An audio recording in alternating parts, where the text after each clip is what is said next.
gorgeous and vivacious Lisa Harnum was training for a career in the beauty industry. Charming and handsome Simon Gittany was a high roller with a glamorous career as a shoe exporter. When they started dating, it should have been a love match. Except Lisa would discover too late that Simon was far from the Prince Charming he made himself out to be. Hello and welcome to The Dark Side of Love. I'm your host, Bianca Sloan, author of suspense novels about the dark side of love. And this week I'm putting a spotlight on the case I'm calling Prince Monster. The year was 1981. Lisa Cecilia Harnum came into the world with a head full of dark hair and a sweet demeanor, even as a baby. Lisa and her brother Jason had a tight-knit bond with their single mother Joan. As a little girl, Lisa tagged after big brother Jason, playing football with him and learning karate. What she really loved, though, was music and dance, studying ballet, tap, and jazz from the age of 3 until she was 16. She performed in competitions across her native Canada as well as in the States. The slender, raven-haired beauty with the dark doe eyes and wide smile attracted a lot of attention for her looks and figure, which made Lisa self-conscious about her body. This led to body image issues and eventually eating disorders. According to what her mother Joan told Marie Claire, she eventually had to admit the malnourished Lisa to the hospital for treatment. Despite these setbacks, Lisa retained her sunny, upbeat attitude, with Jason describing his little sister to the investigation discovery show Web of Lies as a, quote, firecracker of energy, while Mom Joan said Lisa was a happy little girl who loved to dance and entertain. Eventually, Lisa got a job working the perfume counter at a local department store, which sparked her interest in the beauty industry. It also ignited a lust for Oz, as in Australia. She frequently met Australians at her job, and the allure of warm weather and ocean breezes was just too much to ignore. So, on January 1st, 2005, Lisa headed down under on a 12-month work visa and presumably for a new life.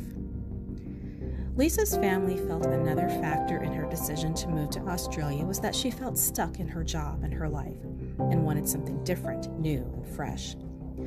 Her brother Jason told Web of Lies that Lisa fell in love with Australia, while her cousin Julie Petrera said Lisa felt like Aussies were her people. She secured a job with a cosmetics company in Sydney, and it wasn't long before she started a romance with a colleague who was 20 years older than her. Her friend and co-worker Jenny Romano told Marie Claire that Lisa was frequently drawn to older men, believing it stemmed from seeing Joan's struggles as a single mother. Joan, however, told the magazine she felt the attraction was because Lisa was, quote, always mature for her age. While the pair enjoyed a whirlwind romance that eventually led to an engagement, the age difference finally caught up to them and they broke up. Lisa rebounded by falling in love with a married man. Eventually, that relationship also ended, but as Marie Claire put it, Lisa didn't walk away from that relationship empty-handed, for her ex is the one who introduced her to Simon Gittany.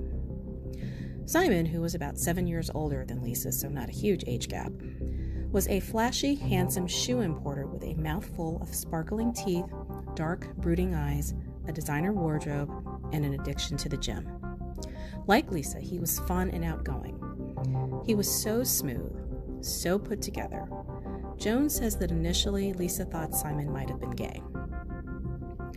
It was early 2010, and Lisa was in need of a place to stay, so Simon offered her a room in his Pitt Street apartment. By this point in time, Lisa had decided she wanted to become an Australian citizen and had started training as a hairdresser at the Australian Hair and Beauty College in Sydney, as it was a career approved by the government and would therefore help to ease her path to citizenship. Lisa always had an interest in beauty and fashion, so it was the perfect career choice for her. She absolutely loved it and was fantastic at it.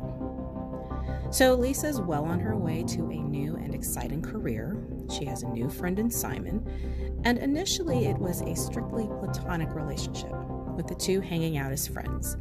They had dinner, they went fishing, she met his friends and family, and eventually friends became lovers, as Simon and Lisa entered into an intense love affair.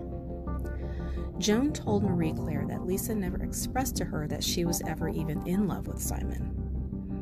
But by that point, Lisa was stuck with him. She just had no idea how much.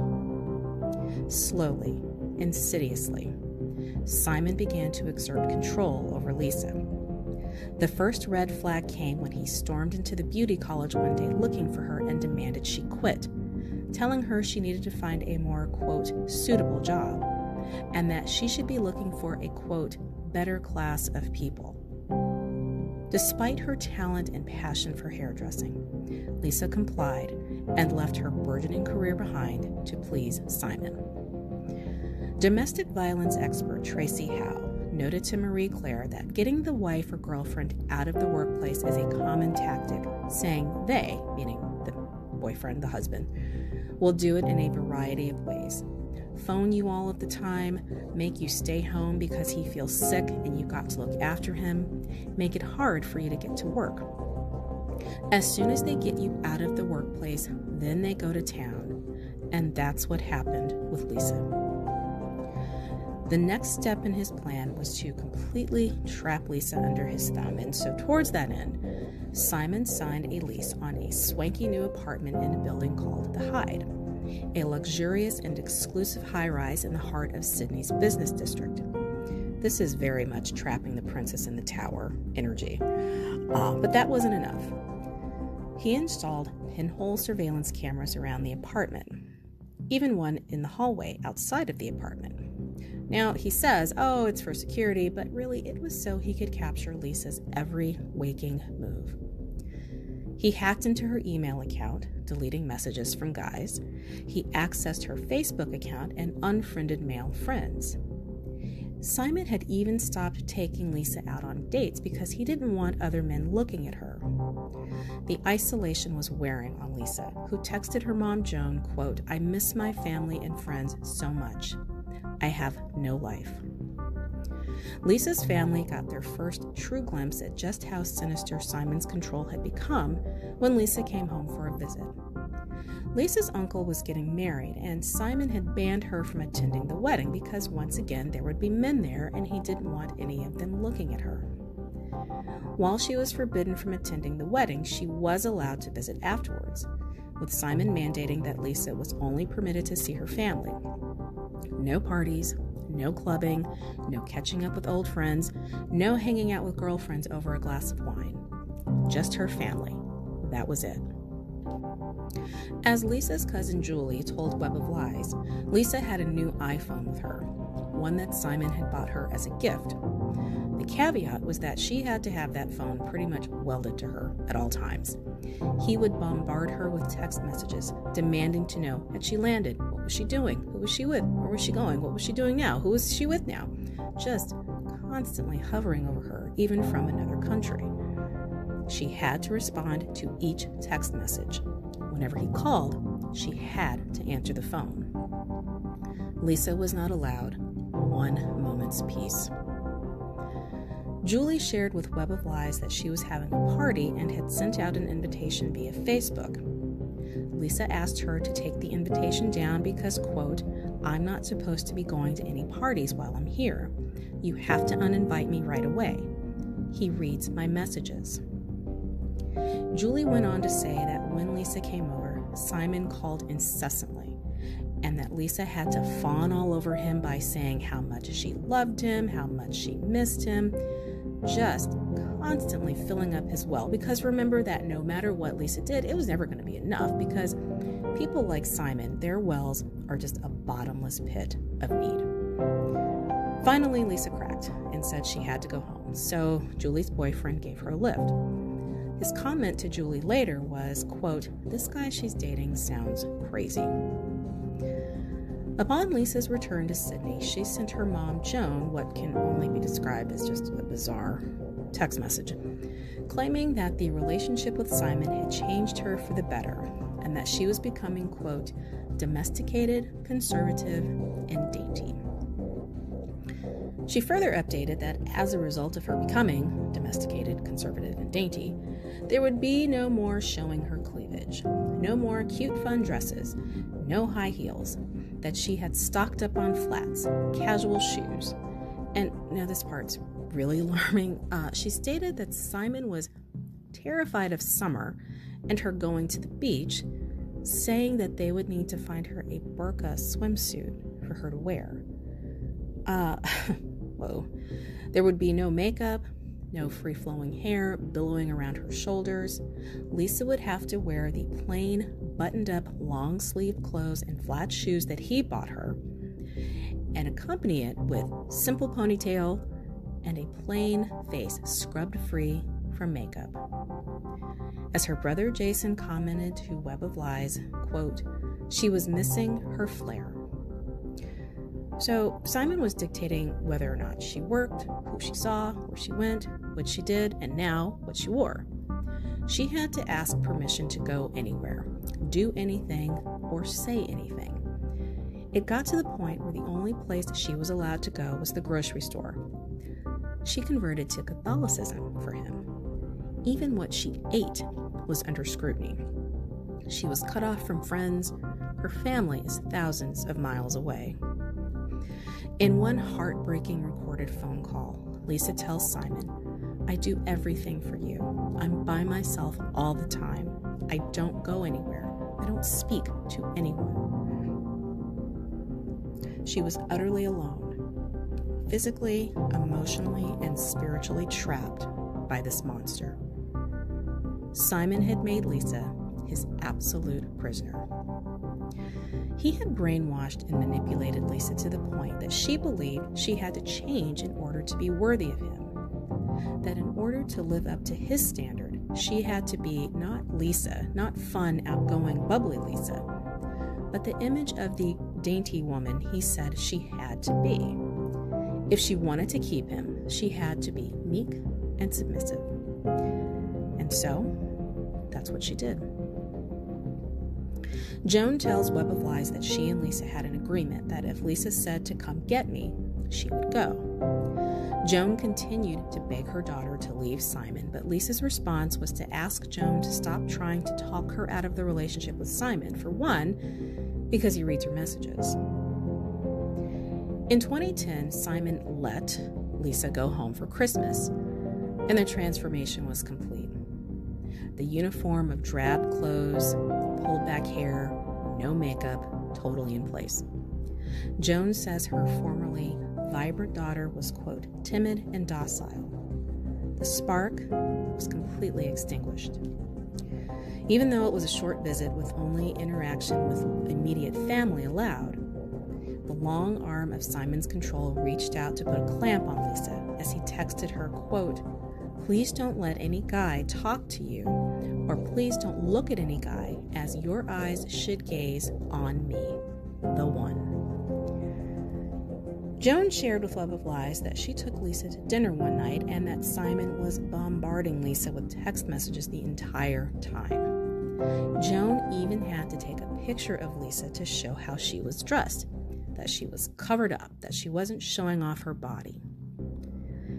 Even more chilling were Simon's seeming psychic abilities, as he always seemed to know when Lisa wasn't at her mom's house. As Lisa asked Joan, quote, "How does he always know where I am?" Joan begged Lisa to stay in Toronto, but she just couldn't do it. She went back to Sydney and to Simon. A glimmer of hope appears when Simon, because Simon, refused to let Lisa even go to the gym anymore to work out, and instead hired a personal trainer to come to the apartment. Lisa Brown, the trainer, became a confidant of sorts for Lisa and even introduced her to Michelle Redmond. Simon thought Michelle was treating Lisa for some ballet injuries, but in fact, she was a life counselor.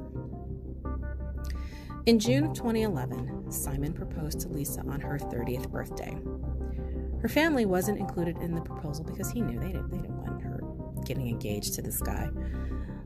Joan told Web of Lies to that end that she didn't even congratulate Lisa when she told her about the engagement.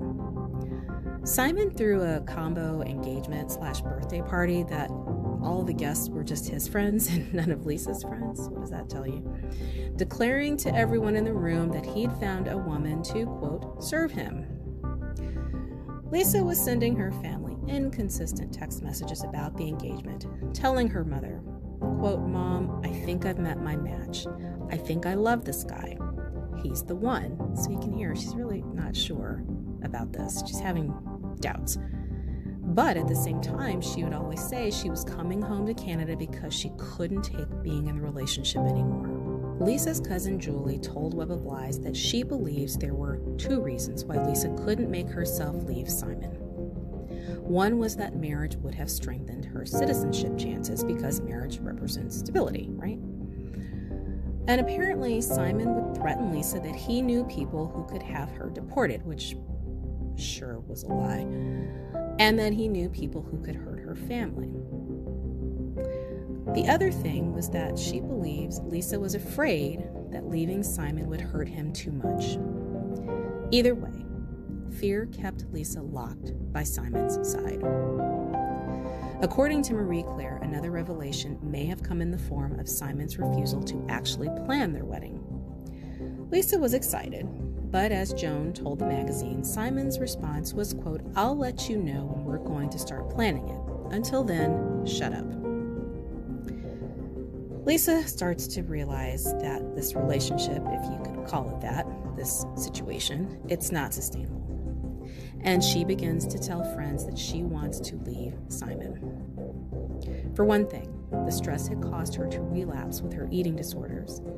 As Lisa told friends, she was binging and purging. Lisa has now become resolute that she has to leave Simon. She inconspicuously starts to remove a few things from the apartment, things that Simon won't notice, stuffing them into pillowcases and giving them to her trainer and friend Lisa Brown for safekeeping in a storage unit. Unfortunately, Simon discovers the storage unit, and he knows that Lisa, with the help of Lisa Brown and Michelle Redmond, is hatching a plan to escape. He forces Lisa to kneel on the floor and pledge her eternal devotion to him and promise that she'll never, ever leave him. Then, posing as Lisa, Simon sends text messages to Lisa Brown and Michelle Redmond, terminating the friendship, telling them to never contact her again. As it turns out, this isn't the first time that Simon has pretended to be Lisa over text messages, which probably explains some of the weird text messages that her mom would sometimes get. That's not the only thing that Simon is doing with Lisa's text messages. For example, Lisa was distraught because she hadn't heard from her mom or brother on her birthday. Joan and Jason shared with Web of Lies that they had indeed sent her birthday messages.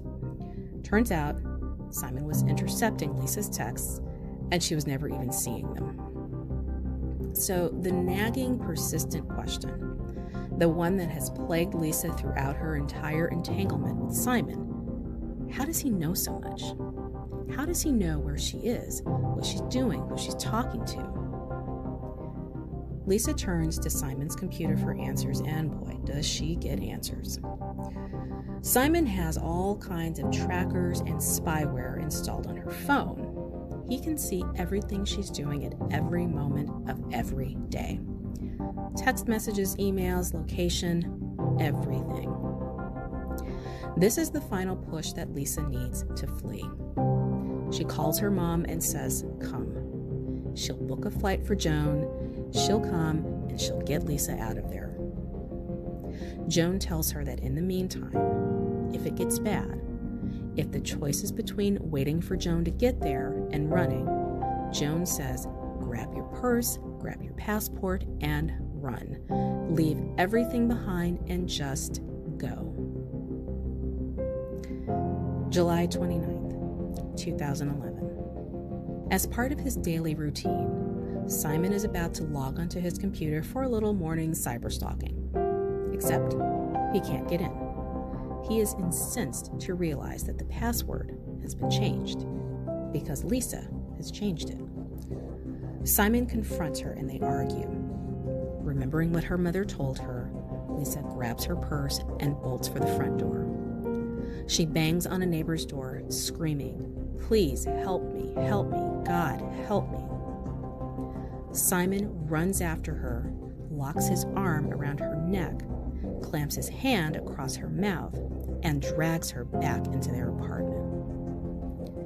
69 seconds later, Lisa and her purse slam onto the sidewalk below, 15 stories down. Simon runs to the elevator, then realizing he doesn't have a shirt on, goes back into the apartment, puts one on, then gets back onto the elevator in order to get to Lisa's body. Passersby are already on the scene trying to help Lisa, but there's nothing they can do. She's dead. Lisa Harnum was 30 years old. Simon is not arrested right away, probably because he tells the police that Lisa was hysterical, of course, the hysterical female, of course, and that despite him trying to calm her down, that she climbed over the railing of the balcony, which is ridiculous because she had her purse with her. She wouldn't be taking her purse with her if she planned to jump. And he reached out and tried to save her, but she slipped and fell. It was an accident. You can't blame him. It's not his fault. I didn't do anything. Well, Simon's not getting off that easy because there's a witness, someone who saw what actually happened. Josh Rathmell was walking through Hyde Park across the street from the Hyde, which is where Lisa and Simon lived, on his way to work at the Australian Broadcasting Company, or ABC, where he was an assistant editor. He hears a man yelling, which causes him to look up. He sees a bare-chested man holding what looks to be like a black object that he thinks might be laundry, trash, or luggage being thrown off the balcony. It's only later does he realize he's witnessed Simon murdering Lisa. And the final nail in Simon's coffin would come from his own handiwork. Authorities found a ripped-up note in Lisa's pants pocket, and on it were the words, quote, "There are surveillance cameras inside and outside the house." Police come in to search the apartment, and that's when they discover that Simon was cyber-stalking Lisa, reading her texts, her emails, listening to her calls, watching every single thing she did. They located the 2 cameras inside the apartment and the one in the hallway.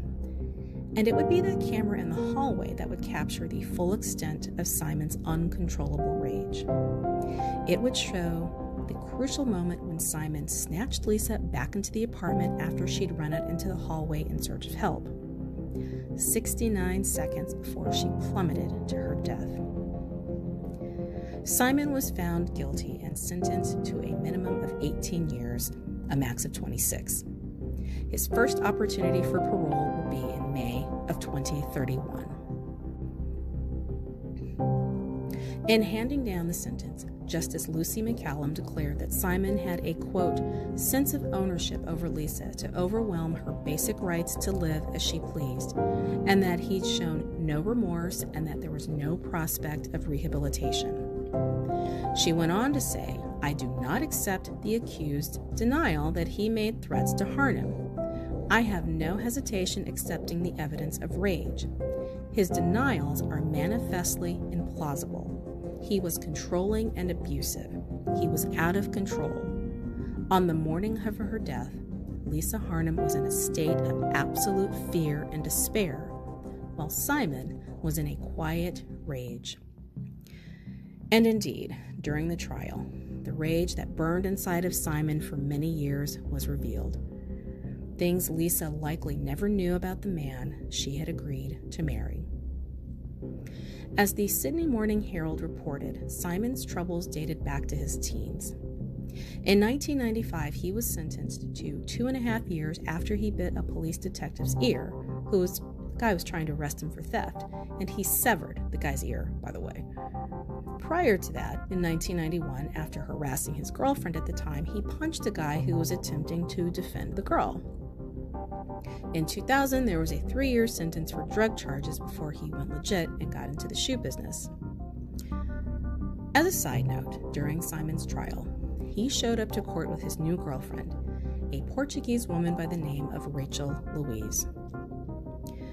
As the Daily Telegraph described, quote, "With her buxom figure, long dark hair, and submissive air, she was an eerie replica of the girl he murdered.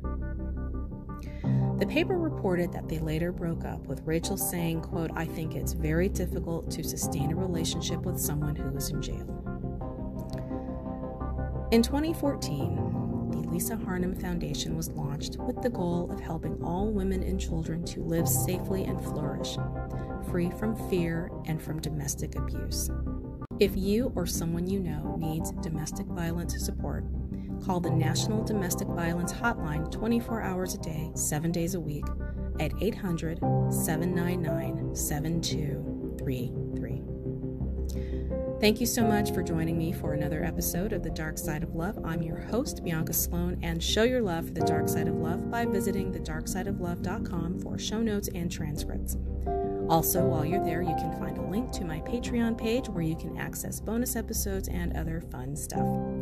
Learn more about my suspense novels about the dark side of love by visiting biancasloan.com. Thanks for hanging out with me, and join me next time for another tale of love gone wrong.